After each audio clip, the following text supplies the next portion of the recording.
ಓಂ ನಮೋ ವೆಂಕಟೇಶಾಯ. ಮೊದಲಿಗೆ ಶ್ರೀ ಗುರು ಪ್ರಾರ್ಥನೆಯನ್ನು ನಾವು ಮಾಡ್ತಾ ಇದ್ದೇವೆ.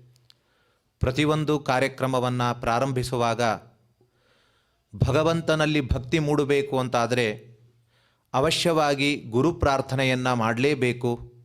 ಹಾಗಾಗಿ ಮೊದಲಿಗೆ ಗುರು ಪ್ರಾರ್ಥನೆ. ಶ್ರೀ ಗುರು ಪ್ರಾರ್ಥನಾ.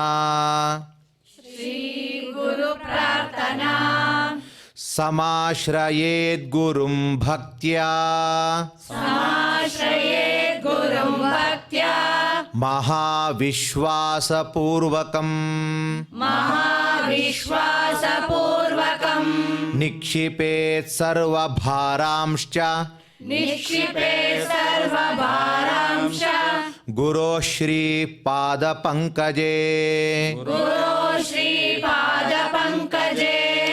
ಗುರು ಪ್ರಾರ್ಥನೆಯ ನಂತರ ಶ್ರೀನಿವಾಸನ ಪ್ರಾರ್ಥನೆಯನ್ನು ಮಾಡೋಣ. ಶ್ರೀನಿವಾಸ ಪ್ರಾರ್ಥನಾ. ಆನಂದ ಜ್ಞಾನದಂ ವಿಷ್ಣುಂ ಆನಂದಮಯ ನಾಮಕಂ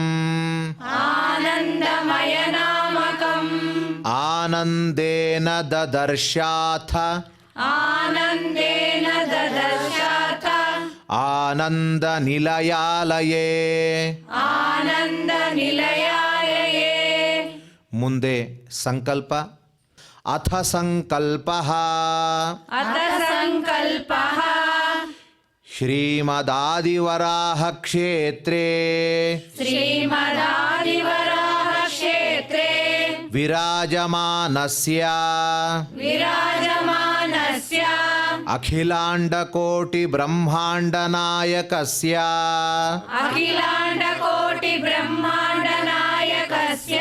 ಶ್ರೀ ಪದ್ಮಾವತಿ ಜಾನೇಃ ಭಗವತಃ ಶ್ರೀ ವೆಂಕಟೇಶ್ವರ ಸ್ವಾಮಿನಃ ಕೃಪಾಬಲೇನ ಜಗದ್ಗುರೋಃ ಶ್ರೀ ಗೋಪಾಲಕೃಷ್ಣಾನುಗ್ರಹೇಣ ಅಸ್ಮಾಕಂ ಸರ್ವೇಷಾಂ ಶರೀರಸ್ಯ ಮನಸಶ್ಚ ಬಲಸಿದ್ಧ್ಯರ್ಥಂ ಸಮಸ್ತಾನಾಂ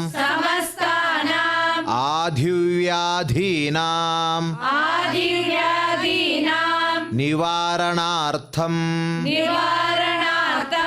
ಸರ್ವಯಜ್ಞಫಲಪ್ರಾಪ್ತ್ಯರ್ಥಂ ಸರ್ವಾಸಾಂ ಸಂಪದಾಂ ಪ್ರಾಪ್ತ್ಯರ್ಥಂ ವಿದ್ಯಾರ್ಥಿನಾಂ ಬುದ್ಧಿಶಕ್ತಿ ವೃದ್ಧಿದ್ವಾರಾ ಪರೀಕ್ಷಾಸು ಉತ್ತೀರ್ಣತಾ ಸಿದ್ಧ್ಯರ್ಥಂ ಅಧಿಕಾರಿಣಾಂ ಸ್ವಸ್ವ ವಿಧಿ ನಿರ್ವಹಣ ಕೌಶಲ ಸಿದ್ಧ್ಯರ್ಥಂ ಸಮಸ್ತ ಪಾಪಕ್ಷಯಾರ್ಥಂ ಜ್ಞಾನ ಭಕ್ತಿ ವೈರಾಗ್ಯ ಸಿದ್ಧ್ಯರ್ಥಂ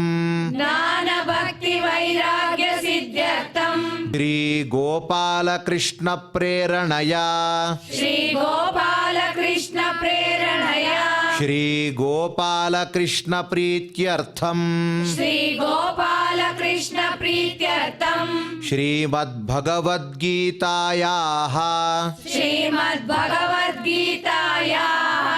ದಶಮೋಧ್ಯಾಯ ಅಂತರ್ಗತ ಶ್ಲೋಕಪಾರಾಯಣಂ ತಥಾ ಭಗವದ್ಗೀತಾ ಶ್ರವಣಂಚ ಕರಿಷ್ಯಾಮಹೇ. ಮುಂದೆ ಶ್ರೀಕೃಷ್ಣನ ಪ್ರಾರ್ಥನೆ.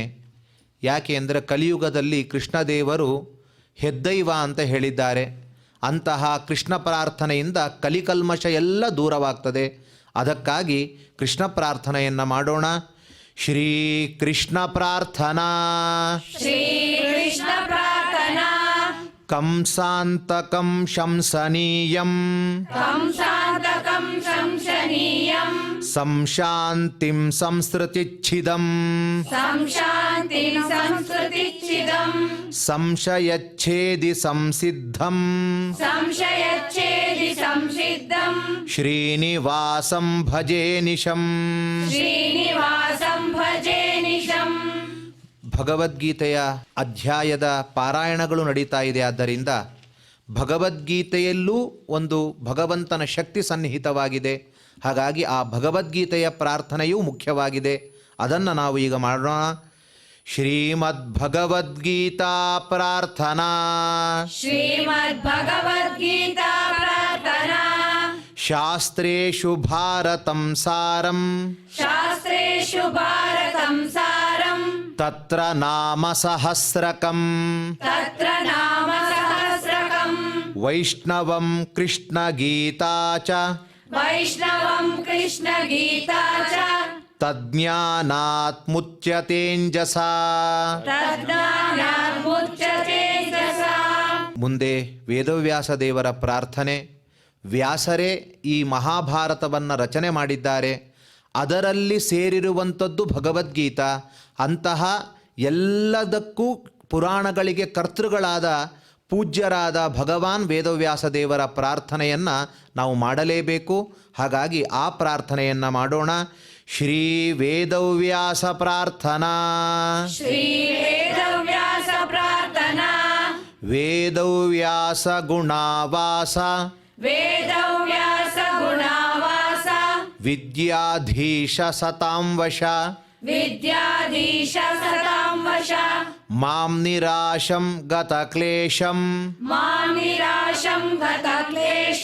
ಕುರ್ವ ನಾಶಂ ಹರೇ ನಿಶಂ.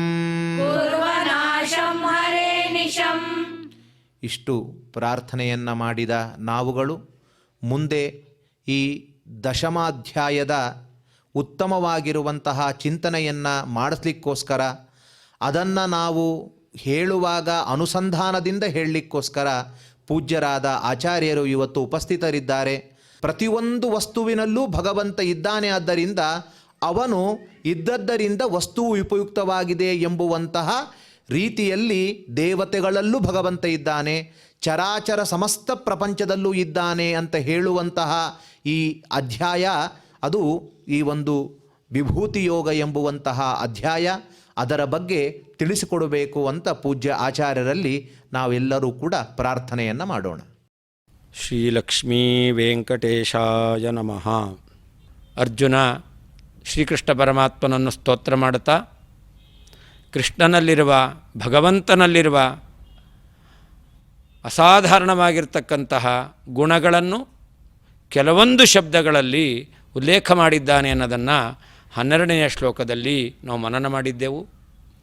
ಪರಂ ಬ್ರಹ್ಮ ಪರಂ ಧಾಮ ಪವಿತ್ರಂ ಪರಮಂ ಭವಾನ್ ಪುರುಷಂ ಶಾಶ್ವತಂ ದಿವ್ಯಂ ಆದಿದೇವಂ ಅಜಂ ವಿಭುಂ ಎಂಬುದಾಗಿ ಭಗವಂತನ ಈ ಒಂದು ವೈಭವ, ವಿಶಿಷ್ಟವಾದ ಮಹಿಮೆ, ಅವುಗಳನ್ನು ಕೊಂಡಾಡಿದ್ದಾನೆ. ಅರ್ಜುನ ಹೇಳ್ತಾನೆ, ಇದು ನಾನು ಕೊಂಡಾಡಿದ್ದಲ್ಲ, ನಿನ್ನನ್ನು ಈ ರೀತಿಯಲ್ಲಿ ಯಾರ್ಯಾರು ಕೊಂಡಾಡಿದ್ದಾರೆ ಅದನ್ನು ಉಲ್ಲೇಖ ಮಾಡ್ತಾ ಇದ್ದಾನೆ. ಆಹುಸ್ತ್ವಾಂ ಋಷಯಃ ಸರ್ವೇ, ಯಾರ್ಯಾರು ಋಷಜ್ಞಾನೆ ಸಾಕ್ಷಾತ್ಕಾರವನ್ನು ಪಡೆದಿದ್ದಾರೋ, ಸಾಕ್ಷಾತ್ಕಾರವನ್ನು ಪಡೆಯುವಂತಹ ಹಾದಿಯಲ್ಲಿ ಸಾಗ್ತಾ ಇದ್ದಾರೆ, ಅಂತಹ ಎಲ್ಲ ಪರಮಾತ್ಮನ ಪಾರಮ್ಯವನ್ನು ತಿಳಿದಿರುವಂತಹ ಜ್ಞಾನಿಗಳು ನಿನ್ನನ್ನು ಏನು ಹೇಳ್ತಾರೆ ಅಂತಂದರೆ, ತ್ವಾಂ ಋಷಯಃ ಆಹು. ಇದೇ ರೀತಿಯಲ್ಲಿ ಪ್ರತಿಯೊಬ್ಬ ಜ್ಞಾನಿಗಳು ಕೂಡ ನಿನ್ನ ಬಗ್ಗೆ ಹೇಳ್ತಾ ಇದ್ದಾರೆ ಅಂತ. ಹೀಗೆ ಜ್ಞಾನ ಯೋಗದಲ್ಲಿ ಸಿದ್ಧಿಯನ್ನು ಪಡೆದವರು ಯಾರಿದ್ದಾರೋ ಅವರು ನಿನ್ನ ಈ ಗುಣಗಳನ್ನು ನಿನ್ನಲ್ಲಿ ಅವರು ಬಣ್ಣಿಸ್ತಾರೆ ಅಂತ. ಅಷ್ಟೇ ಅಲ್ಲ, ದೇವರ್ಷಿ ನಾರದ, ನಾರದರು ಮಹಾಜ್ಞಾನಿಗಳು, ಚತುರ್ಮುಖ ಬ್ರಹ್ಮದೇವರಿಂದ ಭಾಗವತವನ್ನು ಶ್ರವಣ ಮಾಡಿದವರು, ಬ್ರಹ್ಮದೇವರಿಂದ ಜನ್ಮವನ್ನು ಪಡೆದವರು. ಇಂತಹ ವಿಶಿಷ್ಟವಾಗಿರತಕ್ಕಂತಹ ವ್ಯಕ್ತಿತ್ವ ನಾರದರದ್ದು.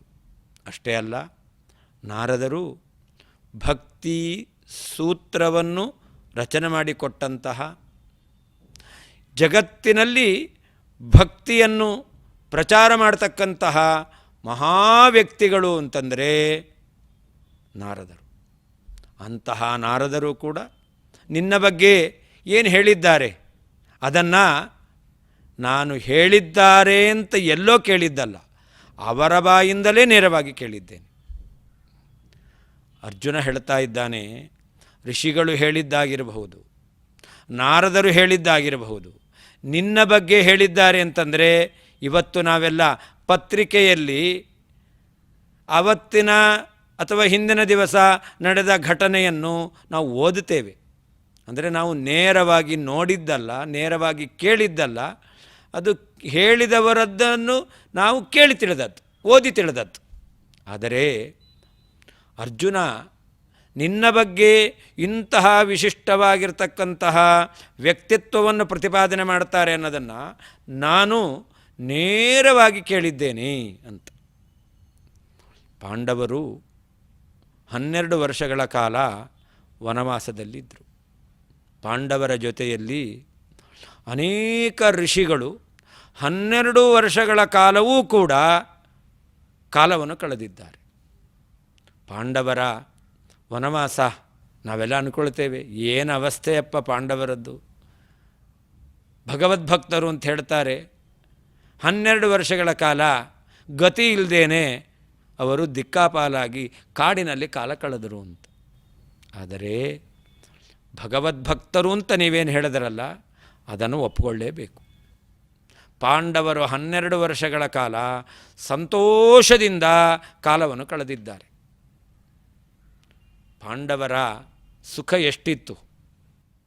ಸ್ವರ್ಗಲೋಕದಲ್ಲಿ ಸಾಧನೆಯನ್ನು ಮಾಡಿ ಏನು ಜೀವಿಗಳು ಸುಖವನ್ನು ಅನುಭವಿಸ್ತಾರೆ, ಆ ಸುಖಕ್ಕೆ ಕಡಿಮೆ ಇಲ್ಲದಂತಹ ಸುಖವನ್ನು ಪಾಂಡವರು ವನವಾಸದಲ್ಲಿ ಅನುಭವಿಸಿದ್ದಾರೆ. ಪಾಂಡವರು ಕಾಡಿನಲ್ಲಿದ್ದಾಗ ಅವರಿಗೆ ಎಷ್ಟು ಆನಂದ ಇತ್ತು, ಎಷ್ಟು ಸುಖ ಇತ್ತು ಅನ್ನೋದಕ್ಕೆ ಒಂದೇ ಒಂದು ಸಣ್ಣ ದೃಷ್ಟಾಂತ ಅಷ್ಟೆ. ನಮ್ಮ ಮನೆಯಲ್ಲಿ ಏನಾದರೂ ಕಾರ್ಯಕ್ರಮ ಮಾಡಿ 4 ಜನರನ್ನು ನಾವು ಭೋಜನಕ್ಕೆ ಕರೆಸ್ತೇವೆ ಅಂತಂದರೆ ನಮಗೆ 2 ದಿವಸ ಟೆನ್ಷನ್ನು ಮೊದಲು, ಆಮೇಲೆ ಅದೆಲ್ಲವನ್ನು ಪುನಃ ಹಿಂದಿನ ಸ್ಥಿತಿಗೆ ತರಲಿಕ್ಕೆ ನಾವು ಶ್ರಮ ಪಡಬೇಕು. ಅವತ್ತಂತೂ ವಿಶೇಷವಾಗಿ ಶ್ರಮ ಪಡಬೇಕು. ಅಂತೂ ನಮಗೆ ಶ್ರಮ ಆಯಾಸ ಎಂಬತಕ್ಕಂಥದ್ದಿದೆ. ಆದರೆ ಪಾಂಡವರ ವನವಾಸ ಕಾಲದಲ್ಲಿ ಪ್ರತಿ ದಿವಸ 10,000 ಋಷಿಮುನಿಗಳಿಗೆ ಒಳ್ಳೆ ಮೃಷ್ಟಾನ್ನ ಭೋಜನ ಎಂಬತಕ್ಕಂಥದ್ದು ನಡೀತಾ ಇತ್ತು ಅಂತಾದರೆ ಅವರು ಎಷ್ಟು ಆನಂದದಿಂದ ಇರಬಹುದು ಆಲೋಚನೆ ಮಾಡಿರಿ. ಒಂದು ದಿವಸ ನಮ್ಮ ಮನೆಯಲ್ಲಿ ಕಾರ್ಯಕ್ರಮಗಳು ನಡೆದಾಗ ನಮಗೆ ಹಿಂದೆ ಮುಂದೆ ಆ ದಿನಗಳಲ್ಲಿ ನಾವು ಶ್ರಮ ಪಡಬೇಕು ಅಂತ ಸಾಕಪ್ಪ, ಮುಂದಿನ ಬಾರಿ ಮನೆಯಲ್ಲಿ ಮಾಡೋದು ಬೇಡ ಅಂತ ಈ ಭಾವನೆ ಬರಲಿಕ್ಕೆ ಅವಕಾಶ ಇದೆ. ಆದರೆ ಪ್ರತಿ ದಿವಸ 10,000 ಜ್ಞಾನಿಗಳಿಗೆ ಭೋಜನವನ್ನು ನಡೆಸ್ತಾ ಇದ್ದಾರೆ ಅಂತಾದರೆ ಅವರ ಆ ಒಂದು ಸಂತೋಷ ಹೇಗಿರಬಹುದು? ಯಾವತ್ತೂ ಅವರ ಸಂತೋಷ ಕುಗ್ಗಲೇ ಇಲ್ಲ. ಇಂತಹ ಒಂದು ಆ ಋಷಿಗಳಿಗೆ ಭೋಜನವನ್ನು ಮಾಡಿಸಿದವರು, ಆ ಋಷಿಗಳ ಮೂಲಕ ಸಂತೋಷದಲ್ಲಿ ಇರಲಿಕ್ಕೆ ಬೇಕಾದಂತಹ ತತ್ವವನ್ನು ಶ್ರವಣ ಮಾಡಿದವರು. ಅದನ್ನು ಅರ್ಜುನ ಉಲ್ಲೇಖ ಮಾಡ್ತಾ ಇದ್ದಾನೆ. ತ್ವಾಂ ಋಷಯಃ ಸರ್ವೇ ಪ್ರಾಹು. ಅನೇಕ ಋಷಿಗಳು, ಎಲ್ಲ ಋಷಿಗಳು ಕೂಡ ಇದೇ ರೀತಿಯಲ್ಲಿ ಹೇಳಿದ್ದನ್ನು ನಾನು ನೇರವಾಗಿ ಕೇಳಿದ್ದೇನೆ. ವನವಾಸ ಕಾಲದಲ್ಲಿ ನಾನು ಶ್ರವಣ ಮಾಡಿದ್ದೇನೆ. ಹಾಗೆ ನಾರದರ ಬಾಯಿಂದಲೂ ಕೂಡ ನಿನ್ನ ಮಹಿಮೆಯನ್ನು ನಾನು ಶ್ರವಣ ಮಾಡಿದ್ದೇನೆ ಅಂತ. ಮಹಾಭಾರತ, ಭಾಗವತ ನಮಗೆಲ್ಲ ನಾರದರು ಧರ್ಮರಾಜನ ಪ್ರಶ್ನೆಗಳಿಗೆ ಉತ್ತರವನ್ನು ಕೊಟ್ಟಂತಹ ಒಂದು ಪ್ರಸಂಗವನ್ನು ನಾವು ಕಾಣುತ್ತೇವೆ. ಧರ್ಮರಾಜ ಭೀಮಸೇನ ದೇವರ ಅರ್ಜುನನ ವಿಶೇಷವಾದಂತಹ ಸಹಕಾರದಿಂದ ರಾಜಸೂಯಾಗವನ್ನು ಮಾಡಿದ. ರಾಜಸೂಯದಲ್ಲಿ ಯಜಮಾನ ಧರ್ಮರಾಜ. ಆದರೆ ಆ ರಾಜಸೂಯ ಯಾಗ ನಡಿಬೇಕು ಅಂತಂದರೆ ಅದರಲ್ಲಿ ಪ್ರಧಾನವಾಗಿರ್ತಕ್ಕಂಥ ಪಾತ್ರ ಎಂಬತಕ್ಕಂಥದ್ದು ಒಂದು ಭೀಮಸೇನ ದೇವರದ್ದು, ಅನಂತರದಲ್ಲಿ ಅರ್ಜುನನದ್ದು. ಹೀಗೆ ಅರ್ಜುನ ಮತ್ತು ಭೀಮಸೇನ ದೇವರ ಬೆಂಬಲದಲ್ಲಿ ರಾಜಸೂಯ ಯಾಗವನ್ನು ಮಾಡಿದ. ರಾಜಸೂಯ ಯಾಗ ಇನ್ನೇನು ಮುಗಿಯುವ ಹಂತದಲ್ಲಿದೆ. ಆ ಸಂದರ್ಭದಲ್ಲಿ ಯಾರಿಗೆ ಅಗ್ರಪೂಜೆ ಆಗಬೇಕು ಅಂತ ಪ್ರಶ್ನೆ ಬಂದಾಗ ಎಲ್ಲರೂ ಸೂಚನೆಯನ್ನು ಕೊಡಲಿಲ್ಲ. ಆಗ ಭೀಷ್ಮಾಚಾರ್ಯರು ಕೃಷ್ಣನಿಗೆ ಅಗ್ರಪೂಜೆ ಆಗಬೇಕು ಅಂತ ಸೂಚನೆಯನ್ನು ಕೊಡ್ತಾರೆ. ಭೀಷ್ಮಾಚಾರ್ಯರ ಸೂಚನೆಯಂತೆ ಕೃಷ್ಣನಿಗೆ ಅಗ್ರಪೂಜೆ ಎಂಬತಕ್ಕಂಥದ್ದು ತೀರ್ಮಾನವಾಗುತ್ತೆ. ಯಾವಾಗ ಭೀಷ್ಮಾಚಾರ್ಯರ ಸೂಚನೆಯಂತೆ ಶ್ರೀಕೃಷ್ಣ ಪರಮಾತ್ಮನಿಗೆ ಅಗ್ರಪೂಜೆ ಎಂಬತಕ್ಕಂಥದ್ದು ನಿಶ್ಚಯವಾಯಿತೋ ಆಗ ಶಿಶುಪಾಲ ಕೃಷ್ಣನನ್ನು ನಿರಂತರವಾಗಿ ನಿಂದನೆ ಮಾಡ್ತಾನೆ. ಭಾಗವತ ಹೇಳುತ್ತೆ, ಆ ಶಿಶುಪಾಲ ತೊದಲು ನುಡಿಲಿಕ್ಕೆ ಯಾವತ್ತು ಪ್ರಾರಂಭ ಮಾಡಿದನೋ ಅವತ್ತರಿಂದ ಭಗವಂತನನ್ನು ನಿಂದನೆ ಮಾಡುವವನು. ಅಂತಹ ನಿಂದಕನಾದಂತಹ ಶಿಶುಪಾಲ ಅಲ್ಲಿಯೂ ನಿಂದನೆ ಮಾಡ್ತಾನೆ. ಆದರೆ ಕೃಷ್ಣ ಪರಮಾತ್ಮ ಶಿಶುಪಾಲನ ತಾಯಿಗೆ ಒಂದು ಮಾತು ಕೊಟ್ಟಿದ್ದ, ತನ್ನ ಸೋದರತ್ತೆಗೆ, ಇವನ 100 ತಪ್ಪುಗಳನ್ನು ನಾನು ಸಹಿಸ್ತೇನೆ, 100 ತಪ್ಪು ಅದು ಮೇಲೆ ಹೋಗಿದೆ ಅಂತಾದರೆ ಮತ್ತೆ ಅವನನ್ನು ಕೊಲ್ತೇನೆ ಅಂತ. ಆ ಶಿಶುಪಾಲ 100 ತಪ್ಪುಗಳನ್ನು ಮಾಡಿದ. ಆ ತಪ್ಪಿಗೆ ಶಿಕ್ಷೆಯಾಗಿ ಭಗವಂತ ಅವನ ಶಿರವನ್ನು ತರಿದ, ಶಿಶುಪಾಲನ ಸಂಹಾರ ಮಾಡಿದ. ರಾಜಸೂಯ ಯಾಗದಲ್ಲಿ ದೇವಾನುದೇವತೆಗಳು ಸನ್ನಿಹಿತರಾಗಿದ್ದಾರೆ, ರಾಜಾಧಿರಾಜರು ಸನ್ನಿಹಿತರಾಗಿದ್ದಾರೆ, ಜ್ಞಾನಿಗಳು, ಋಷಿ ಮುನಿಗಳು, ಸಾಕ್ಷಾತ್ ವೇದವ್ಯಾಸ ದೇವರು, ಪರಶುರಾಮ ದೇವರು, ಶ್ರೀಕೃಷ್ಣ ಪರಮಾತ್ಮ ಎಲ್ಲರೂ ಸನ್ನಿಹಿತರಾಗಿದ್ದಾರೆ. ಇಂತಹ ಒಂದು ಸಭೆಯಲ್ಲಿ ಶ್ರೀಕೃಷ್ಣ ಪರಮಾತ್ಮ ಶಿಶುಪಾಲನ ಸಂಹಾರ ಮಾಡಿದಾಗ ಶಿಶುಪಾಲನ ದೇಹದಲ್ಲಿದ್ದಂಥ ಚೇತನ ಜ್ಯೋತಿಯ ರೂಪದಲ್ಲಿ ಕೃಷ್ಣ ಪರಮಾತ್ಮನ ಆ ಸ್ವರೂಪವನ್ನು ಪ್ರವೇಶ ಮಾಡಿತು. ಆಗ ಧರ್ಮರಾಜನಿಗೆ ಆಶ್ಚರ್ಯ ಆಗುತ್ತಾ ಇದೆ. ಏಕಾಂತ ಭಕ್ತರಿಗೂ ಲಭ್ಯವಾಗದೇ ಇರತಕ್ಕಂತಹ ಪರಮಾತ್ಮನ ಶರೀರದಲ್ಲಿ ಪ್ರವೇಶ ರೂಪವಾಗಿರ್ತಕ್ಕಂಥ ಸಾಯುಜ್ಯ ಎಂಬತಕ್ಕಂಥದ್ದು ಹುಟ್ಟಿದಾಗಿನಿಂದ, ಮಾತಾಡಲಿಕ್ಕೆ ಪ್ರಾರಂಭ ಮಾಡಿದಾಗಿನಿಂದ ದ್ವೇಷ ಮಾಡಿರುವ, ನಿಂದನೆ ಮಾಡಿರತಕ್ಕಂತಹ ಶಿಶುಪಾಲನಿಗೆ ಪ್ರಾಪ್ತವಾಯ್ತಲ್ಲ ಅಂತ ತನ್ನ ಸಂದೇಹವನ್ನು ನಾರದರ ಮುಂದೆ ಇಟ್ಟಾಗ ನಾರದರು ಆ ಶಿಶುಪಾಲನ ಪೂರ್ವವೃತ್ತಾಂತವನ್ನು ಹೇಳಬೇಕಾದರೆ ಭಗವಂತನ ಗುಣವನ್ನೂ ಗಾನ ಮಾಡಿದ್ದಾರೆ. ಇಂತಹ ಭಗವಂತನ ದ್ವಾರಪಾಲಕ ಆ ಜಯ ಎಂಬತಕ್ಕಂಥ ವ್ಯಕ್ತಿ ಸನಕಾದಿಗಳ ಶಾಪದಿಂದಾಗಿ ಈಗ 3ನೇ ಜನ್ಮದಲ್ಲಿ ಜಯನೇ ಶಿಶುಪಾಲನಾಗಿ ಹುಟ್ಟಿದ್ದಾನೆ. ಅವನು ತನ್ನ ಪಾಪಕರ್ಮವನ್ನು ಕಳೆದುಕೊಂಡು ತನ್ನ ಯಥಾಸ್ಥಾನವನ್ನು ಹೊಂದಿದ್ದಾನೆ ಎಂಬುದಾಗಿ ನಾರದರು ಹೇಳಬೇಕಾದರೆ, ಧರ್ಮರಾಜನಿಗೆ ಹೇಳಬೇಕಾದರೆ ಪಕ್ಕದಲ್ಲಿ ಅರ್ಜುನನೂ ಕೂತಿದ್ದ. ಧರ್ಮರಾಜ ನಾರದರ ಬಾಯಿಂದ ಏನೇನು ಭಗವಂತನ ಮಹಿಮೆಯನ್ನು ಶ್ರವಣ ಮಾಡಿದನೋ, ಭಗವಂತನ ಲೀಲೆಯನ್ನು ಶ್ರವಣ ಮಾಡಿದ್ದಾನೋ ಅದನ್ನು ಅರ್ಜುನನೂ ಶ್ರವಣ ಮಾಡಿದ್ದಾನೆ.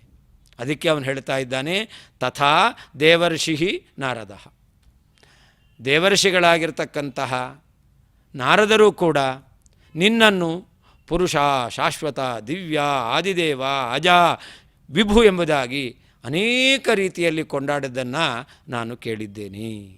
ಹೀಗೆ ಜ್ಞಾನ ಮಾರ್ಗದಲ್ಲಿ ಸಾಗಿ ಸಿದ್ಧಿಯನ್ನು ಪಡೆದವರು, ಜ್ಞಾನಿಗಳಾಗಿದ್ದು ವಿಶೇಷವಾಗಿ ಭಕ್ತಿ ಮಾರ್ಗ ಪ್ರವರ್ತಕರಾಗಿರ್ತಕ್ಕಂತಹ ನಾರದರ ಬಾಯಿಂದಲೂ ಈ ಮಹಿಮೆಯನ್ನು ಕೇಳಿದ್ದೇನೆ. ಹಾಗಾದರೆ ಜ್ಞಾನ ಮಾರ್ಗ ಆಯಿತು, ಭಕ್ತಿ ಮಾರ್ಗ ಆಯಿತು, ಇನ್ನೊಂದು ಕರ್ಮಯೋಗ ಎಂಬತಕ್ಕಂತಹ ಮಾರ್ಗ ಉಳಿತು. ಅದಕ್ಕೆ ಹೇಳ್ತಾನೆ ಅಸಿತೋ ದೇವಲಹ ಅಂತ. ಯಾವ ಅಸಿತ ದೇವಲರಿದ್ದಾರಲ್ಲ ಇವರು ಯೋಗ ಮಾರ್ಗ ಪ್ರವರ್ತಕರು. ಯೋಗ ಮಾರ್ಗ ಪ್ರವರ್ತಕರಾಗಿರ್ತಕ್ಕಂತಹ ದೇವಲ ಋಷಿಗಳ ಮುಖದಲ್ಲಿಯೂ ಕೂಡ ನಿನ್ನ ಮಹಿಮೆಯನ್ನು ನಾನು ಕೇಳಿದ್ದೇನೆ. ಆ ದೇವಲ ಋಷಿಗಳು ಕೂಡ ಪಾಂಡವರನ್ನು ಸಂದರ್ಶಿಸಿದ್ದಾರೆ. ಆ ಪಾಂಡವರ ಸಂದರ್ಶನ ಆದಾಗ ಅವರು ಕೂಡ ಭಗವಂತನ ಮಹಿಮೆಯನ್ನು ಕೊಂಡಾಡಿದ್ದಾರೆ. ಹೀಗೆ ಜ್ಞಾನಮಾರ್ಗದಲ್ಲಿ ಸಿದ್ಧಿಯನ್ನು ಪಡೆಯುವಂತಹ ಜ್ಞಾನಮಾರ್ಗ ಪ್ರವರ್ತಕರು, ಭಕ್ತಿ ಮಾರ್ಗ ಪ್ರವರ್ತಕರು, ಕರ್ಮಯೋಗ ಮಾರ್ಗ ಪ್ರವರ್ತಕರು ಎಲ್ಲರೂ ಕೂಡ ನಿನ್ನ ಈ ವಿಶಿಷ್ಟವಾಗಿರತಕ್ಕಂತಹ ಮಹಿಮೆಯನ್ನು ಕೊಂಡಾಡಿದ್ದಾರೆ ಅಂತ. ಹೀಗೆ ಇದು ಭಗವಂತನ ಭಕ್ತರು ಕಂಡುಕೊಂಡಂತಹ ದಿವ್ಯವಾಗಿರ್ತಕ್ಕಂತಹ ಆ ಒಂದು ಮಹಿಮೆ ಅನ್ನೋದನ್ನು ಅರ್ಜುನ ಹೇಳ್ದ.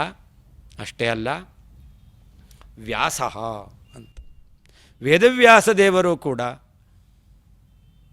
ನಿನ್ನ ಬಗ್ಗೆ ಅಥವಾ ತನ್ನ ಬಗ್ಗೆ, ತನ್ನ ಸ್ವರೂಪದ ಬಗ್ಗೆ ಅವರು ಕೂಡ ಇದೇ ರೀತಿಯಲ್ಲಿ ಹೇಳಿದ್ದಾರೆ.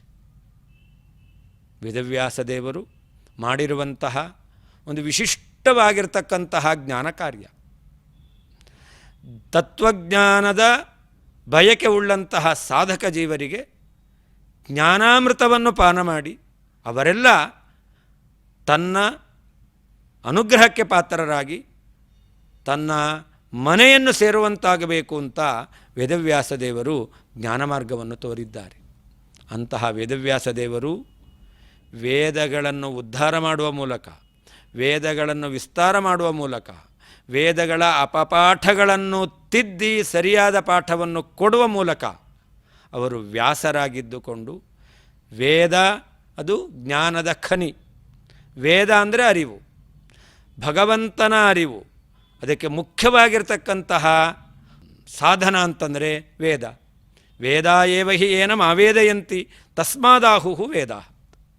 ವೇದವನ್ನು ವೇದ ಅಂತ ಕರೀಲಿಕ್ಕೆ ಕಾರಣ, ವೇದ ತಿಳಿದಿರುವ ಪರಮಾತ್ಮನನ್ನು ಅದು ವಿಶೇಷವಾಗಿ ಪ್ರತಿಪಾದನೆ ಮಾಡುತ್ತಾ ಇದ್ದಾವೆ.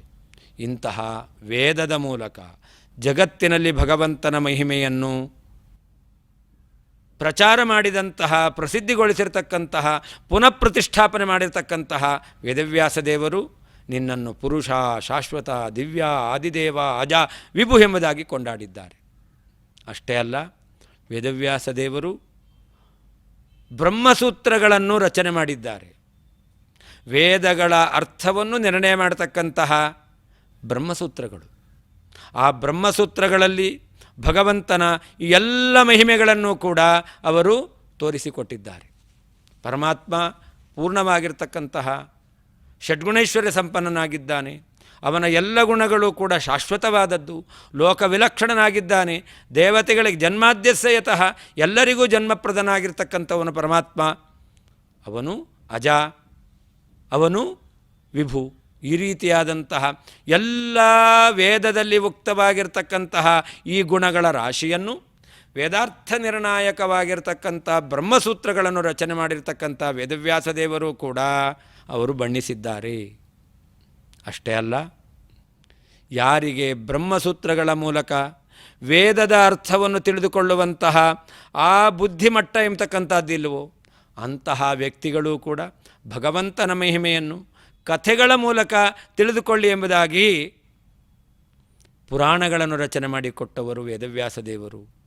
ಪುರಾಣಗಳ ಮೂಲಕ ಪರಮಾತ್ಮನ ಹಿಂದೆ ಹೇಳಿದಂತಹ ಮಹಿಮೆಯನ್ನು ಅಥವಾ ತಮ್ಮ ಮಹಿಮೆಯನ್ನು ಏನು ಎಂಬತಕ್ಕಂಥದ್ದನ್ನು ವೇದವ್ಯಾಸ ದೇವರು ತಿಳಿಸಿಕೊಟ್ಟಿದ್ದಾರೆ. ಅಥವಾ ವೇದಾದಪ್ಯುತ್ತಮಂ ಚಕ್ರೆ ಮಹಾಭಾರತಮುತ್ತಮಂ. ಇವತ್ತು ನಾವು ಯಾವ ಶ್ರೀಮನ್ ಮಹಾಭಾರತದ ಸಾರ ಎಂಬುದಾಗಿ ಶ್ರವಣ ಮಾಡ್ತಾ ಇದ್ದೇವೆ, ಇಂತಹ ಭಗವದ್ಗೀತೆ ಮಹಾಭಾರತದ ಸಾರ. ಈ ಮಹಾಭಾರತದಲ್ಲಿ ಸೇರಿದ್ದು ಭಗವದ್ಗೀತೆ. ಹಾಗಾದರೆ ಭಗವದ್ಗೀತೆಯ ವಿಸ್ತಾರ ರೂಪವಾದದ್ದು ಶ್ರೀಮನ್ ಮಹಾಭಾರತ. ಇಂತಹ ಮಹಾಭಾರತದಲ್ಲಿಯೂ ಕೂಡ ವೇದವ್ಯಾಸ ದೇವರು ಭಗವಂತನ ಮಹಿಮೆ, ತನ್ನ ಮಹಿಮೆ, ಅದನ್ನು ಅವರು ನಿರೂಪಣೆ ಮಾಡಿದ್ದಾರೆ. ಮಹಾಭಾರತ ಬಹಳ ವಿಶಿಷ್ಟವಾಗಿರ್ತಕ್ಕಂತಹ ಕೃತಿ. ಧರ್ಮೇ ಚ ಅರ್ಥೇ ಚ ಕಾಮೇ ಚ ಮೋಕ್ಷೇ ಚ ಭರತರ್ಷಭ ಯದಿ ಹಾಸ್ತಿ ತದನ್ಯತ್ರ ತನ್ನೇ ಹಾಸ್ತಿ ನ ಕುತ್ರಚಿತು. ಇಲ್ಲಿ ಧರ್ಮ ಅಂತಂದರೆ ಅನುಷ್ಠಾನ ಮಾಡಬೇಕಾದ ಧರ್ಮ ಒಂದು, ಧಾರಕತ್ವಾತ್ ಧರ್ಮ, ಇಡೀ ಜಗತ್ತನ್ನು ಧಾರಣೆ ಮಾಡಿರ್ತಕ್ಕಂಥ ಪರಮಾತ್ಮ. ಧರ್ಮೋ ಧರ್ಮವಿದುತ್ತಮಃ ಅಂತ ವಿಷ್ಣು ಸಹಸ್ರನಾಮದಲ್ಲಿ, ಮಹಾಭಾರತದಲ್ಲಿ ಸೇರಿರುವಂತಹ ವಿಷ್ಣು ಸಹಸ್ರನಾಮದಲ್ಲಿ ಧರ್ಮ ಶಬ್ದವಾಚ್ಯನಾಗಿರ್ತಕ್ಕಂಥ ಪರಮಾತ್ಮ, ಅವನ ಬಗ್ಗೆ ಮಹಾಭಾರತ ಏನು ಹೇಳ್ತಾ ಇದೆ ಅನ್ನೋದನ್ನು ತಿಳಿಸಿಕೊಟ್ಟವರು ವೇದವ್ಯಾಸದೇವರು. ಅಂತಹ ವೇದವ್ಯಾಸದೇವರು ನಿನ್ನ ಬಗ್ಗೆ ಈ ಪುರುಷ ಮೊದಲಾಗಿರ್ತಕ್ಕಂಥ ಶಬ್ದಗಳಿಂದ ಏನು ಮಹಿಮೆ ಎಂಬತಕ್ಕಂಥದ್ದನ್ನು ನಾನು ಹೇಳಿದ್ದೇನೋ ಅದನ್ನು ಪ್ರತಿಪಾದನೆ ಮಾಡಿದ್ದಾರೆ. ಅಷ್ಟೇ ಅಲ್ಲ, ವೇದವ್ಯಾಸದೇವರು ಅನೇಕ ಸಂದರ್ಭಗಳಲ್ಲಿ ಪಾಂಡವರಿಗೆ ನೇರವಾಗಿ ಬಂದು ಅನುಗ್ರಹವನ್ನು ಮಾಡಿದ್ದಾರೆ.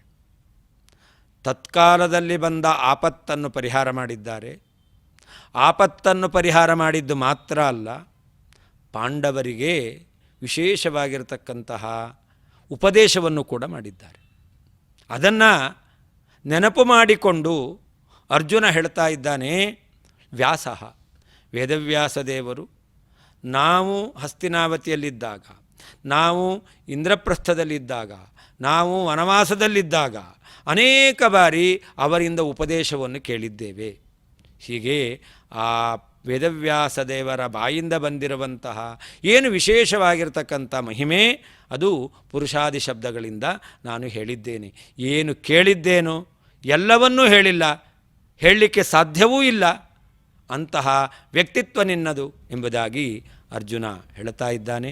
ಅಷ್ಟೇ ಅಲ್ಲ, ಪುನಃ ಅರ್ಜುನ ಹೇಳ್ತಾನೆ, ಸ್ವಯಂಚೈವ ಬ್ರವೀಷಿಮೇ ಅಂತ.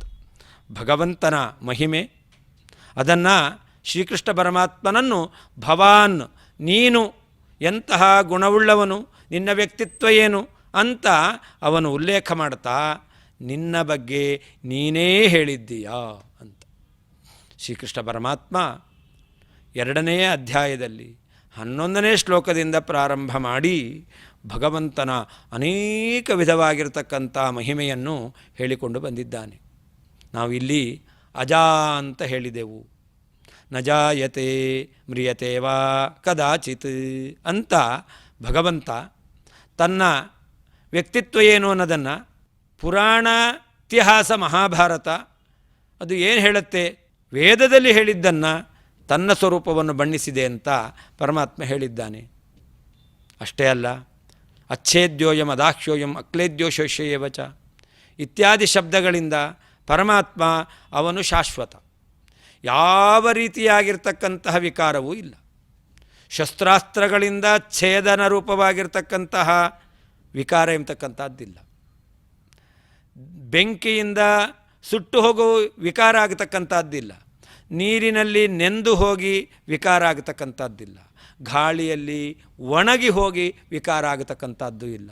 ಹೀಗೆ ತನ್ನಲ್ಲಿ ಯಾವ ವಿಧವಾಗಿರ್ತಕ್ಕಂತಹ ವಿಕಾರವೂ ಇಲ್ಲ ಎಂಬತಕ್ಕಂಥದ್ದನ್ನು ಭಗವಂತ ತಿಳಿಸಿಕೊಟ್ಟಿದ್ದಾನೆ. ಇಮೈ ಸರ್ವಮಿದಂ ಪ್ರೋತಂ ಸೂತ್ರೇ ಮಣಿಗಣ ಇವ ಎಂಬುದಾಗಿ ಭಗವಂತ ನಾನು ಪುರುಷ, ಎಲ್ಲರ ಅಂತರ್ಯಾಮಿಯಾಗಿ ನಾನಿದ್ದೇನೆ. ಮಣಿಗಳು ಅದು ಚೆನ್ನಾಗಿ ಕಾಣಿಸುತ್ತೆ. ಮಣಿಗೆ ಒಂದು ಸೌಂದರ್ಯ ಬರಬೇಕು ಅಂತಾದರೆ ಆ ಸೂತ್ರ ಎಂಬತಕ್ಕಂಥದ್ದಿರಬೇಕು. ಹೊರಗಡೆ ಕಾಣುವ ಮಣಿಗಳನ್ನು ನಾವು ಎಷ್ಟು ಚೆನ್ನಾಗಿದೆ ಅಂತ ಹೊಗಳ್ತೇವೆ, ಆದರೆ ಆ ಮಣಿಗಳ ಗಣದಲ್ಲಿ ಇಂತಹ ಸೌಂದರ್ಯ ಬರಬೇಕು ಅಂತಂದರೆ ಅದಕ್ಕೆ ಒಳಗಡೆ ಇರತಕ್ಕಂಥ ಸೂತ್ರ ಅದನ್ನು ಯಾರೂ ಕಾಣೋದಿಲ್ಲ. ಹಾಗೆ ಜಗತ್ತಿನಲ್ಲಿ ಎಲ್ಲ ಈ ವೈಭವೋಪೇತವಾಗಿರ್ತಕ್ಕಂತಹ ವಿಶಿಷ್ಟವಾಗಿರ್ತಕ್ಕಂಥ ಪದಾರ್ಥಗಳನ್ನು ನೋಡಿ ಎಲ್ಲರೂ ಆಸ್ವಾದನೆ ಮಾಡ್ತಾ ಇದ್ದಾರೆ. ಆದರೆ ಇಂತಹ ವಿಶಿಷ್ಟವಾಗಿರ್ತಕ್ಕಂಥ ಪದಾರ್ಥಗಳಿಗೆ ಅಸ್ತಿತ್ವವನ್ನು ಕೊಟ್ಟವನು, ಅದಕ್ಕೆ ಆ ರೂಪವನ್ನು ಕೊಟ್ಟವನು ಅದು ಭಗವಂತ. ಅವನು ಸೂತ್ರದಂತೆ ಎಲ್ಲದರ ಒಳಗಡೆ ಇದ್ದಾನೆ, ಆದರೆ ಆ ಭಗವಂತನನ್ನು ಕಾಣ್ತಾ ಇಲ್ಲ. ಹಾಗಾದರೆ ಭಗವಂತ ಹೇಳ್ದ, ನಾನು ಎಲ್ಲದರ ಒಳಗಡೆ ಇರತಕ್ಕಂತಹ ಶಾಶ್ವತನಾದಂತಹ ವ್ಯಕ್ತಿ, ವಿಕಾರರಹಿತನಾಗಿರ್ತಕ್ಕಂಥ ವ್ಯಕ್ತಿ, ವಿಭು, ಎಲ್ಲ ಪದಾರ್ಥಗಳಲ್ಲಿ ವಿವಿಧ ರೂಪದಿಂದ ಇದ್ದೇನೆ. ಯಾವ ಪದಾರ್ಥ ಯಾವ ಆಕಾರವನ್ನು ಪಡೆದುಕೊಂಡಿದೆಯೋ ಆ ಆಕಾರದಲ್ಲಿ ಭಗವಂತ ಇದ್ದಾನೆ. ತತ್ರ ತತ್ರ ಸ್ಥಿತೋ ವಿಷ್ಣು ತತ್ತಚ್ಛಕ್ತಿ ಪ್ರಬೋದಯನ್ ಏಕಏವ ಮಹಾವಿಷ್ಣು ಕುರುತೆ ಸರ್ವಮಂಜಸ. ಆಯಾ ಪದಾರ್ಥಗಳಲ್ಲಿ ತತ್ತದ ಆಕಾರನಾಗಿ ಅದರಿಂದ ಆಗಬೇಕಾದಂತಹ ವ್ಯಾಪಾರವನ್ನು ನಡೆಸ್ತಕ್ಕಂತಹ ವಿಶಿಷ್ಟವಾಗಿರ್ತಕ್ಕಂಥ ವಿಭುತ್ವ ತನ್ನಲ್ಲಿದೆ ಎಂಬತಕ್ಕಂಥದ್ದನ್ನು ಸ್ವಯಂಚೈವ ನೀನು ಕೂಡ ನನಗೆ ತಿಳಿಸಿಕೊಟ್ಟಿದ್ದೀಯಾ.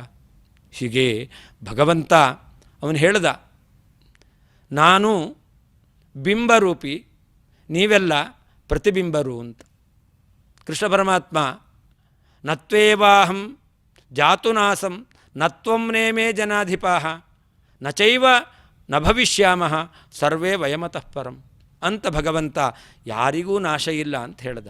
ಯಾಕಿಲ್ಲ? ನಿತ್ಯ ಸರ್ವಗತಸ್ಥಾಣು ಅಚಲೋಯಂ ಸನಾತನಃ. ಈ ಎಲ್ಲ ಜೀವರು ಕೂಡ ನಿತ್ಯ ಸರ್ವಗತನಾದಂತಹ ಪರಮಾತ್ಮನ ಪ್ರತಿಬಿಂಬರಾಗಿದ್ದಾರೆ.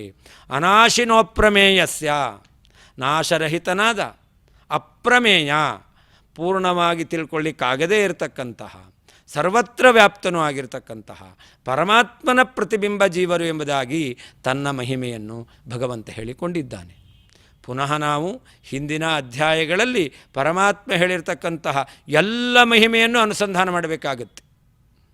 ಅಷ್ಟೇ ಅಲ್ಲ, ಇಲ್ಲಿಯೇ ಭಗವಂತ ಹೇಳ್ಕೊಂಡ ಭೂಯ ಏವ ಪ್ರವಕ್ಷ್ಯಾಮಿ ಅಂತ ಪರಮಾತ್ಮ ಅರ್ಜುನನಿಗೆ ಪುನಃ ಇನ್ನಷ್ಟು ನನ್ನ ಮಹಿಮೆಯನ್ನು ಹೇಳ್ತೇನೆ ಅಂತ ಹೇಳಬೇಕಾದ್ರೆ ಏನು ಹೇಳ್ದ ಭಗವಂತ? ಅಹಮಾದಿರ್ಹಿ ದೇವಾನಾಂ, ಎಲ್ಲ ದೇವತೆಗಳಿಗೆ ಕಾರಣನಾಗಿರ್ತಕ್ಕಂಥವನು ನಾನು. ಇನ್ನೊಂದು ಭಗವಂತ ಹೇಳ್ದ, ಅಹಂ ಸರ್ವಸ್ಯ ಪ್ರಭವಃ ಮತ್ತಃ ಸರ್ವಂ ಪ್ರವರ್ತತೆ, ಎಲ್ಲದಕ್ಕೂ ಉತ್ಪತ್ತಿ ಕಾರಣನಾಗಿರ್ತಕ್ಕಂಥವನು ನಾನು, ನನ್ನಿಂದ ಎಲ್ಲವೂ ನಡೀತಾ ಇದೆ.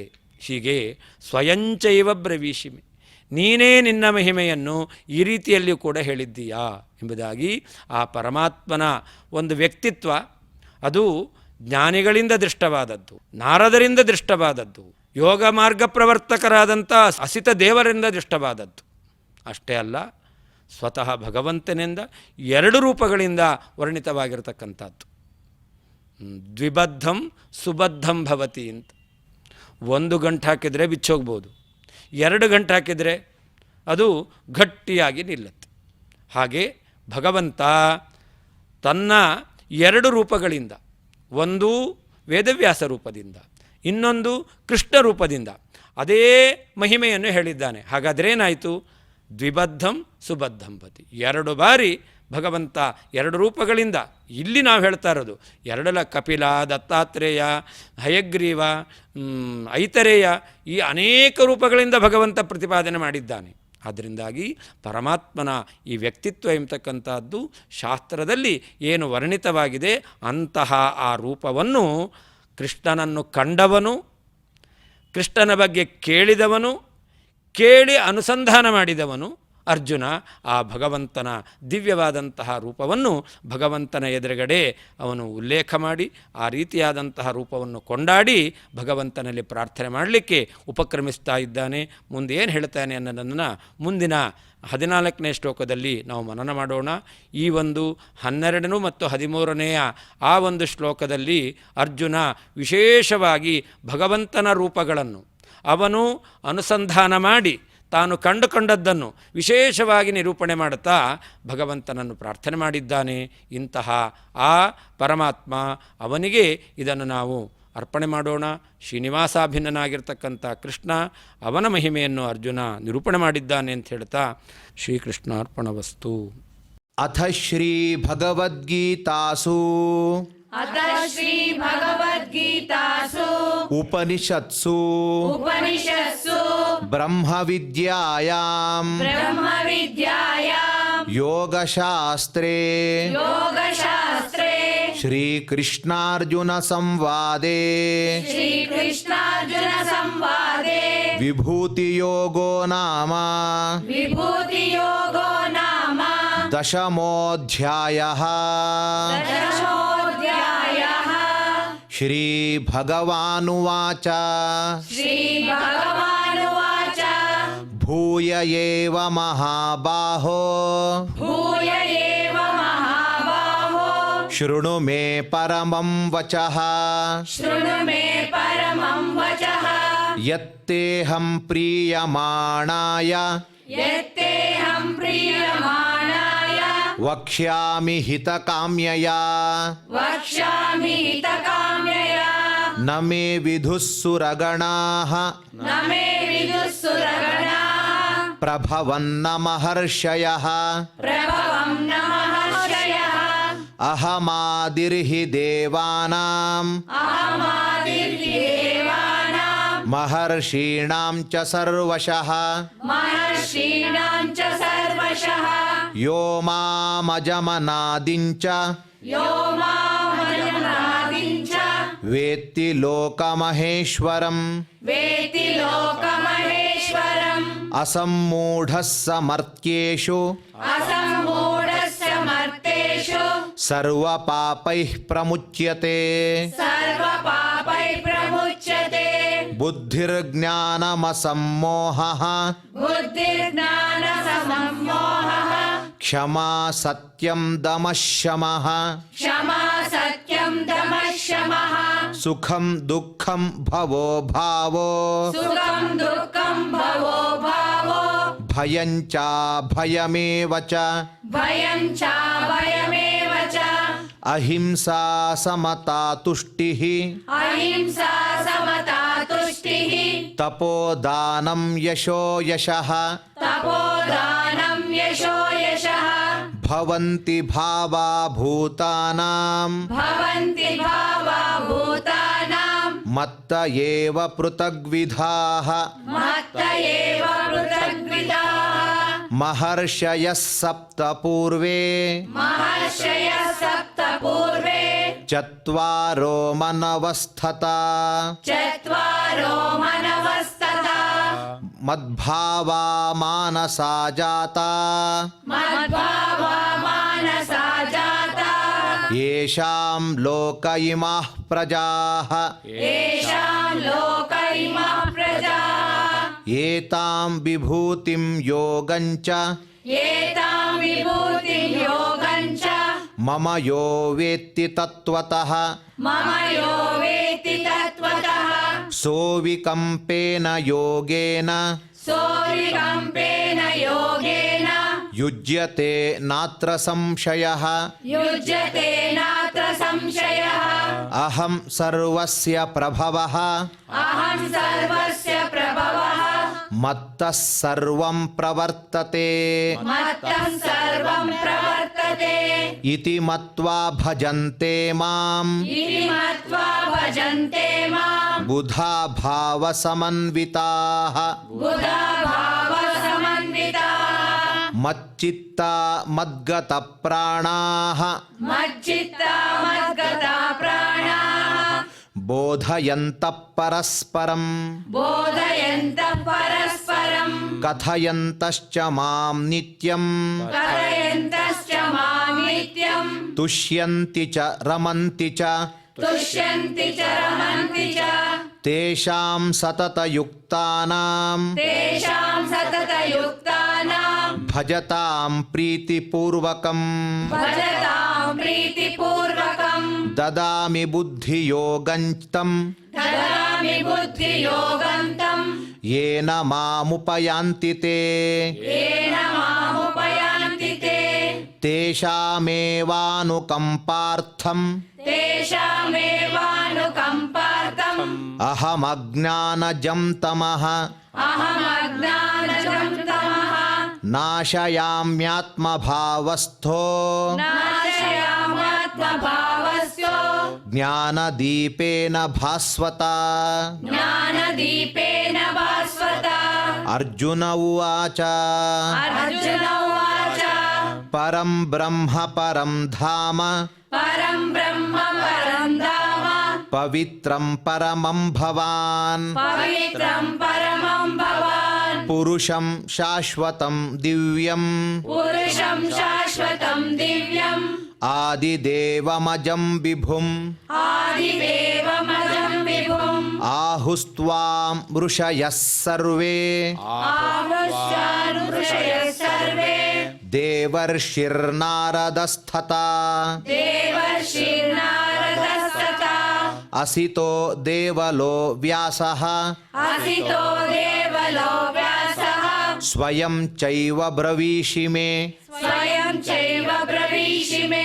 ಸರ್ವಮೇತದೃತಂ ಮನ್ಯೇ सर्वमेतद्रुतं ಯನ್ಮಾಂ ವದಸಿ ಕೇಶವ ಯನ್ಮಾಂ ವದಸಿ ಕೇಶವ ನ ಹಿ ತೇ ಭಗವದ್ವ್ಯಕ್ತಿಂ ನ ಹಿ ತೇ ಭಗವದ್ವ್ಯಕ್ತಿಂ ವಿದುರ್ದೇವಾನ ದಾನವಾಃ ವಿದುರ್ದೇವಾನ ದಾನವಾಃ ಸ್ವಯಮೇವಾತ್ಮನಾತ್ಮಾನಂ ಸ್ವಯಮೇವಾತ್ಮನಾತ್ಮಾನಂ ವೇತ್ಥ ತ್ವಂ ಪುರುಷೋತ್ತಮ ವೇತ್ತ तं ಪುರುಷೋತ್ತಮ ಭೂತಭಾವನ ಭೂತೇಶ ಭೂತಭಾವನ ಭೂತೇಶ ದೇವದೇವ ಜಗತ್ಪತೆ ದೇವ ದೇವ ಜಗತ್ಪತೆ ವಕ್ತುಮರ್ಹಸ್ಯ ಶೇಷೇಣ ವಕ್ತುಮರ್ಹಸ್ಯ ಶೇಷೇಣ ದಿವ್ಯಾ ಹ್ಯಾತ್ಮವಿಭೂತಯಃ ದಿವ್ಯಾತ್ಮವಿಭೂತಯಃ ಯಾಭಿರ್ವಿಭೂತಿಭಿರ್ಲೋಕಾನ್ ಯಾಭಿರ್ವಿಭೂತಿಲೋಕಾನಾಂ ಇಮಾಂ ತ್ವಂ ವ್ಯಾಪ್ಯ ತಿಷ್ಠಸಿ ಇಮಾಂ ಸ್ವಂ ವ್ಯಾಪ್ಯ ತಿಷ್ಠಸಿ ಕಥಂ ವಿದ್ಯಾಮಹಂ ಯೋಗಿನ್ ಕಥಂ ವಿದ್ಯಾಮಹಂ ಯೋಗಿನ್ ತ್ವಾಂ ಸದಾ ಪರಿಚಿಂತಯನ್ ತ್ವಾಂ ಸದಾ ಪರಿಚಿಂತಯನ್ ಕೇಷು ಕೇಷು ಚ ಭಾವೇಷು ಕೇಷು ಕೇಷು ಚ ಭಾವೇಷು ಚಿಂತ್ಯೋಸಿ ಭಗವನ್ಮಯಾ ಚಿಂತ್ಯೋಸಿ ಭಗವನ್ಮಯಾ ವಿಸ್ತರೇಣಾತ್ಮನೋ ಯೋಗಂ ವಿಸ್ತರೇಣಾತ್ಮನೋ ಯೋಗಂ ವಿಭೂತಿಂಚ ಜನಾರ್ದನ ವಿಭೂತಿಂ ಚ ಜನಾರ್ದನ ಭೂಯ ಕಥಯ ತೃಪ್ತಿರ್ಹಿ ಭೂಯ ಕಥಯ ತೃಪ್ತಿರ್ಹಿ ಶೃಣ್ವತೋ ನಾಸ್ತಿ ಮೇಮೃತಂ ಶೃಣ್ವತೋ ನಾಸ್ತಿ ಮೇ ಮೃತಂ ಶ್ರೀಭಗವಾನುವಾಚ ಶ್ರೀಭಗವಾನುವಾಚ ಹಂತ ತೇ ಕಥಯಿಷ್ಯಾಮಿ ಅಂತತೆ ಕಥಯಿಷ್ಯಾಮಿ ದಿವ್ಯಾ ಹ್ಯಾತ್ಮವಿಭೂತಯಃ ದಿವ್ಯಾತ್ಮವಿಭೂತಯಃ ಪ್ರಾಧಾನ್ಯತ ಕುರು ಶ್ರೇಷ್ಠ ಪ್ರಾಧಾನ್ಯತಃ ಕುರು ಶ್ರೇಷ್ಠ ನಾಸ್ತ್ಯಂತೋ ವಿಸ್ತರಸ್ಯ ಮೇ ಜ್ಞಾಸ್ಯಂತೋ ವಿಸ್ತರಸ್ಯ ಮೇ ಅಹಮಾತ್ಮಾ ಗುಡಾಕೇಶಃ ಅಹಮಾತ್ಮ ಗುಡಾಕೇಶಃ ಸರ್ವಭೂತಾಶಯಸ್ಥಿತಃ ಸರ್ವಭೂತಾಶ್ರಯ ಸ್ಥಿತಃ ಅಹಮಾದಿಶ್ಚ ಮಧ್ಯಂಚ ಅಹಮಾದಿಶ್ಚ ಮಧ್ಯಂಚ ಭೂತಾನಾಮಂತ ಏವ ಚ ಭೂತಾನಾಮಂತ ಏವ ಚ ಆದಿತ್ಯಾನಾಮಹಂ ವಿಷ್ಣುಃ ಆದಿತ್ಯಾನಾಮಹಂ ವಿಷ್ಣುಃ ಜ್ಯೋತಿಷಾಂ ರವಿರಂಶುಮಾನ್ ಜ್ಯೋತಿಷಾಂ ರವಿರಂಶುಮಾನ್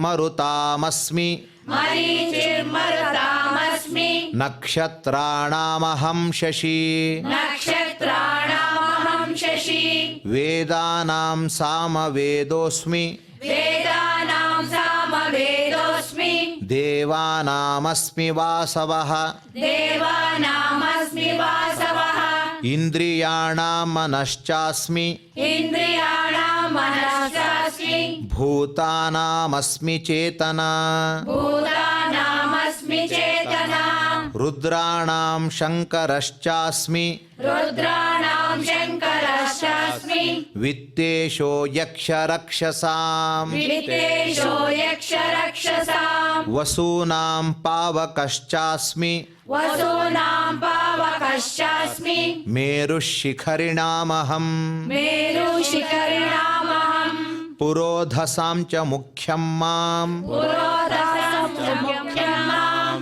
ವಿದ್ಧಿ ಪಾರ್ಥ ಬೃಹಸ್ಪತಿಂ ವಿದ್ಧಿ ಪಾರ್ಥ ಬೃಹಸ್ಪತಿಂ ಸೇನಾನೀನಾಮಹಂ ಸ್ಕಂದಃ ಸೇನಾನೀನಾಮಹಂ ಸ್ಕಂದಃ ಸರಸಾಮಸ್ಮಿ ಸಾಗರಃ ಸರಸಾಮಸ್ಮಿ ಸಾಗರಃ ಮಹರ್ಷೀಣಾಂ ಭೃಗುರಹಂ ಮಹರ್ಷೀಣಾಂ ಭೃಗುರಹಂ ಗಿರಾಮಸ್ಮೇಕಮಕ್ಷರಂ ಗಿರಾಮಸ್ಮೇಕಮಕ್ಷರಂ ಯಜ್ಞಾನಾಂ ಜಪಯಜ್ಞೋಸ್ಮಿ ಯಜ್ಞಾನಾಂ ಜಪಯಜ್ಞೋಸ್ಮಿ ಸ್ಥಾವರಾಣಾಂ ಹಿಮಾಲಯಃ ಸ್ಥಾವರಾಣಾಂ ಹಿಮಾಲಯಃ ಅಶ್ವತ್ಥಃ ಸರ್ವವೃಕ್ಷಾಣಾಂ ಅಶ್ವತ್ಥ ಸರ್ವವೃಕ್ಷಾಣಾಂ ದೇವರ್ಷೀಣಾಂ ಚ ನಾರದಃ ದೇವರ್ಷೀಣಾಂ ಚ ನಾರದಃ ಗಂಧರ್ವಾಣಾಂ ಚಿತ್ರರಥಃ ಗಂಧರ್ವಾಣಾಂ चित्तरतः सिद्धानां कपिलो मुनिः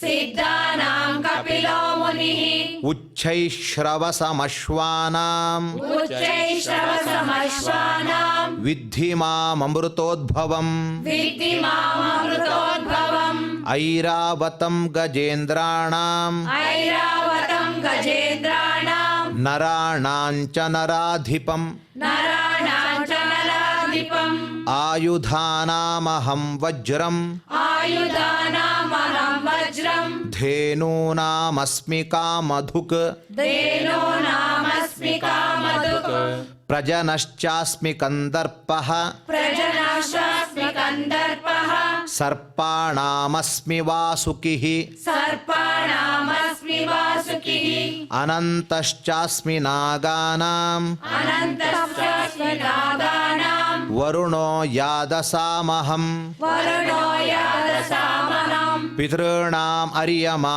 चास्मि पितॄणामार्यमा चास्मि यमः संयमतामहम् यमः संयमतामहम् प्रह्लादश्चास्मि दैत्यानाम् प्रह्लादश्चास्मि कालः कलयतामहम् कालकलयतामहम् मृगाणां च मृगेन्द्रोऽहम् मृगाणां च मृगेन्द्रोऽहम् वैनतेयश्च पक्षिणाम् वैनतेयस्य पक्षिणां पवनः पवतामस्मि पवनः पवतामस्मि रामः शस्त्रभृतामहम् रामशस्त्रकृतामहम् झषाणां मकरश्चास्मि झषाणां मकराशास्मि स्त्रोतसामस्मि जाह्नवी स्तोत्रसामस्मि जाह्नवी सर्गाणामादिरन्तश्च सर्गाणामादिरन्तश्च मध्यं चैवाहमर्जुन मध्यं चैवाहमर्जुन अध्यात्मविद्या विद्यानाम् आध्यात्मविद्यानां वादप्रवदतामहम् वादप्रवदतामहम् अक्षराणामकारोऽस्मि अक्षराणामकारोऽस्मि द्वन्द्वः सामासिकस्य च द्वन्द्वसामासिकस्य च अहमेवाक्षयः कालः अहमेवाक्षयः कालः धाताहं विश्वतो मुखः दाताहं विश्वतो मुखः मृत्युः सर्वहरश्चाहम् मृत्युः सर्वहरश्चाहम् उद्भवश्च भविष्यताम् उद्भवश्च भविष्यताम् कीर्तिश्रीर्वाक्श्च नारीणाम् कीर्तिश्रीवाक्च नारीणाम् स्मृतिर्मेधा धृतिः क्षमा स्मृतिर्मेधा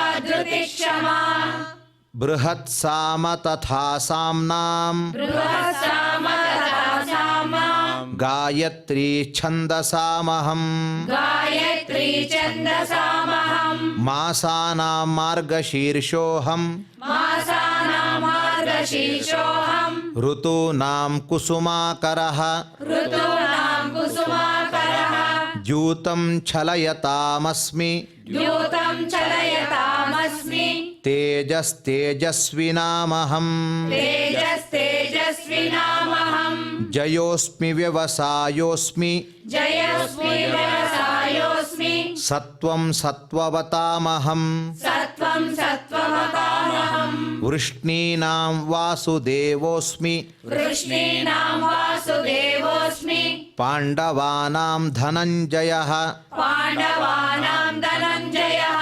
मुनीनामप्यहं व्यासः मुनीनामप्यहं व्यासः कवीनामुशना कविः कवीनामुशना कविः दण्डो दमयतामस्मि दण्डो दमयतामस्मि नीतिरस्मि जिगीषताम् नीतिरस्मि जिगीषताम् मौनं चैवास्मि गुह्यानाम् मौनं चैवास्मि गुह्यानाम् ज्ञानं ज्ञानवतामहम् ज्ञानं ज्ञानवतामहम् यच्चापि सर्वभूतानां यच्चापि सर्वभूतानां बीजं तदहमर्जुन बीजं तदहमर्जुन न तदस्ति विना यत् स्यान् न तदस्ति विना यत् स्यात् मया भूतं चराचरम् मया भूतं चराचरम् ನಾಂತೋಸ್ತಿ ಮಮ ದಿವ್ಯಾನಾಂ नातोऽस्ति मम दिव्यानां ವಿಭೂತೀನಾಂ ಪರಂತಪ विभूतीनां परन्तप ಏಷ ತೂದ್ದೇಶತಃ ಪ್ರೋಕ್ತೋ एष तोद्देशतः प्रोक्तो ವಿಭೂತೇರ್ವಿಸ್ತರೋ ಮಯಾ विभूतेर्विस्तरो मया ಯದ್ಯದ್ವಿಭೂತಿಮತ್ಸತ್ವಂ यद्यद्विभूतिमत्सत्त्वं ಶ್ರೀಮದೂರ್ಜಿತಮೇವ ವಾ श्रीमदूर्जितमेव वा ತತ್ತದೇವಾವಗಚ್ಚತ್ವಂ तत्तदेवावगच्छत्वं ಮಮ ತೇಜೋಂಶ ಸಂಭವಂ मम तेजोंसंभवम् ಅಥವಾ ಬಹುನೈತೇನ अथवा बहुनैतेन ಕಿಂ ಜ್ಞಾತೇನ ತವಾರ್ಜುನ किं जातेन तवार्जुन ವಿಷ್ಟಭ್ಯಾಹಮಿದಂ ಕೃತ್ಸ್ನಂ विष्टभ्याहमिदं कृत्यम् ಏಕಾಂಶೇನ ಸ್ಥಿತೋ ಜಗತ್ एकांशेन स्थितो जगतो ಓಂ ತತ್ಸದಿತಿ ॐ तत्सदिति ಶ್ರೀಮದ್ಭಗವದ್ಗೀತಾಸೂಪನಿಷತ್ಸು श्रीमद्भगवद्गीतासूपनिषत्सु ಬ್ರಹ್ಮವಿದ್ಯಾಯಾಂ ब्रह्मविद्यायां ಯೋಗಶಾಸ್ತ್ರೇ योगशास्त्रे ಶ್ರೀಕೃಷ್ಣಾರ್ಜುನ ಸಂವಾದೇ श्रीकृष्णार्जुनसंवादे ವಿಭೂತಿಯೋಗೋ ನಾಮ विभूतियोगो नाम ದಶಮೋಧ್ಯಾಯಃ दशमोऽध्यायः ಯತ್ರ ಯೋಗೇಶ್ವರ ಕೃಷ್ಣೋ यत्र योगेश्वर कृष्णो ಯತ್ರ ಪಾರ್ಥೋ ಧನುರ್ಧರಃ यत्र पार्थो धनुर्धरः ತತ್ರ ಶ್ರೀರ್ವಿಜಯೋ ಭೂತಿಃ तत्र श्रीविजयो भूतिः ಧ್ರುವಾ ನೀತಿರ್ಮತಿರ್ಮಮ. ध्रुवा नीतिर्मतिर्मम. ಭಗವಂತನ ಈ ಭಗವದ್ಗೀತೆಯ ಪಾರಾಯಣ, ಅದರ ಚಿಂತನೆ ಮಾಡುವಂತಹ ವ್ಯಕ್ತಿಗಳಿಗೆ ಎಲ್ಲಿ ಹೋದರೂ ವಿಜಯ. ಏನು ಅಂದುಕೊಂಡ್ರೂ ಆ ಎಲ್ಲ ಕಾರ್ಯಗಳು ನಡೀತದೆ ಎಂಬುದೇ ಈ ಒಂದು ಶ್ಲೋಕದ ಅಭಿಪ್ರಾಯವಾಗಿದೆ. ಮತ್ತು ನಾವೆಲ್ಲರೂ ಸೇರಿ ಭಗವಂತನ ಚಿಂತನೆ ಮತ್ತು ಪಾರಾಯಣವನ್ನು ಮಾಡಿದ್ದೇವೆ. ಈ ಪಾರಾಯಣ ಮಾಡುವ ಕಾಲದಲ್ಲಿ ಏನಾದರೂ ನಮ್ಮಿಂದ ಶಬ್ದಗಳಿಂದ ದೋಷಗಳು ಬಂದಿರಬಹುದು, ಅಥವಾ ಅಲ್ಪಪ್ರಾಣ ಮಹಾಪ್ರಾಣಗಳ ಅಕ್ಷರ ದೋಷ ಇರಬಹುದು. ಆ ಎಲ್ಲ ದೋಷಗಳನ್ನು ನಮ್ಮ ತಂದೆ ತಾಯಿ ಎನಿಸಿಕೊಂಡಿರುವ ಭಗವಂತನು ಕ್ಷಮಾ ಮಾಡಬೇಕು ಎಂಬುದೇ ಕ್ಷಮಾ ಪ್ರಾರ್ಥನೆಯ ಒಂದು ಉದ್ದೇಶವಾಗಿದೆ. ಹಾಗಾಗಿ ನಾವೆಲ್ಲ ಭಗವಂತನ ಹತ್ರ ಕ್ಷಮೆಯನ್ನು ಕೇಳೋಣ. ಅಥ ಕ್ಷಮಾ ಪ್ರಾರ್ಥನಾ अथ क्षमा प्रार्थना ಯದಕ್ಷರಪದಭ್ರಷ್ಟಂ यदक्षरपदभ्रष्टं ಮಾತ್ರಾಹೀನಂಚ ಯದ್ಭವೇತ್ मात्राहीनं च यद्भवेत् ತತ್ಸರ್ವಂ ಕ್ಷಮ್ಯತಾಂ ದೇವ तत्सर्वं क्षम्यतां देव. ನಾರಾಯಣ ನಮೋಸ್ತುತೇ. नारायण नमोऽस्तु ते. ನಾನು ಮೊದಲು ಹೇಳಿದ ಹಾಗೆ ಭಗವಂತನನ್ನು ಪ್ರಾರ್ಥನೆ ಮಾಡುವಾಗ, ಪ್ರಾರಂಭಿಸುವಾಗ ಸಂಕಲ್ಪದಿಂದ ಪ್ರಾರಂಭಿಸಿ ಎಲ್ಲವನ್ನೂ ಕೂಡ ಭಗವಂತನಿಗೆ ಸಮರ್ಪಣೆ, ಕ್ಷಮಾಪರಾಧವನ್ನು ಕೇಳಿ ಅವನಿಗೆ ಅರ್ಪಣೆ ಮಾಡುವುದೇ ಕೊನೆಯದಾಗಿರುವಂತಹ ಒಂದು ನಮ್ಮ ಕಾರ್ಯ. ಹಾಗಾಗಿ ಭಗವತ್ ಸಮರ್ಪಣೆಯನ್ನು ಮಾಡಿ ಎಲ್ಲ ಇದರಿಂದ ಏನು ಉದ್ದೇಶ ಅಂದರೆ ಲೋಕಕ್ಕೆ ಕ್ಷೇಮ, ಈ ಲೋಕವು ಸುಖವಾಗಿ ಇದ್ದು ಎಲ್ಲರೂ ಪ್ರಜೆಗಳು ಮತ್ತು ಪಶು ಸಂಪತ್ತು ಎಲ್ಲವೂ ಭಾರತದಲ್ಲಿ ಚೆನ್ನಾಗಿ ಇರಬೇಕು ಎಂಬುದೇ ನಮ್ಮೆಲ್ಲರ ಉದ್ದೇಶವಾಗಿದೆ. ಹಾಗಾಗಿ ಮೊದಲಿಗೆ ಭಗವತ್ ಸಮರ್ಪಣವನ್ನು ಮಾಡೋಣ. ಅಥ ಭಗವತ್ ಸಮರ್ಪಣಂ अथ भगवत्समर्पणम् ಕಾಯೇನ ವಾಚಾ ಮನಸೇಂದ್ರಿಯೈರ್ವಾ कायेन वाचा मनसेन्द्रियैर्वा ಬುದ್ಧ್ಯಾತ್ಮನಾ ವಾ ಪ್ರಕೃತೆ ಸ್ವಭಾವಾತ್ बुद्ध्यात्मना वा प्रकृते स्वभावात् ಕರೋಮಿ ಯದ್ಯತ್ ಸಕಲಂ ಪರಸ್ಮೈ करोमि यद्यत् सकलं परस्मै ನಾರಾಯಣಾಯೇತಿ ಸಮರ್ಪಯಾಮಿ. नारायणायेति समर्पयामि. ಅಥ ಲೋಕಕ್ಷೇಮ ಪ್ರಾರ್ಥನಾ अथ लोकक्षेम प्रार्थना ಸರ್ವೇ ಭವಂತು ಸುಖಿನಃ सर्वे भवन्तु सुखिनः ಸರ್ವೇ ಸಂತು ನಿರಾಮಯಾಃ सर्वे सन्तु निरामयाः ಸರ್ವೇ ಭದ್ರಾಣಿ ಪಶ್ಯಂತು सर्वे भद्राणि पश्यन्तु ಮಾ ಕಶ್ಚಿತ್ ದುಃಖ ಭಾಗ್ ಭವೇತ್. मा कश्चित् दुःखभाग् भवेत्. ಅಥ ಮಂಗಳಂ अथ मङ्गलम् ಶ್ರಿಯಕಾಂತಾಯ ಕಲ್ಯಾಣ ನಿಧಯೇ ನಿಧಯೇರ್ಥಿನಾಂ. श्रियकान्ताय कल्याणनिधये निधयेऽर्थिनाम्. ಶ್ರೀವೇಂಕಟನಿವಾಸಾಯ ಶ್ರೀನಿವಾಸಾಯ ಮಂಗಳಂ. श्रीवेङ्कटनिवासाय श्रीनिवासाय मङ्गलम्. ಶ್ರೀಕೃಷ್ಣಾರ್ಪಣಮಸ್ತು. श्रीकृष्णार्पणमस्तु.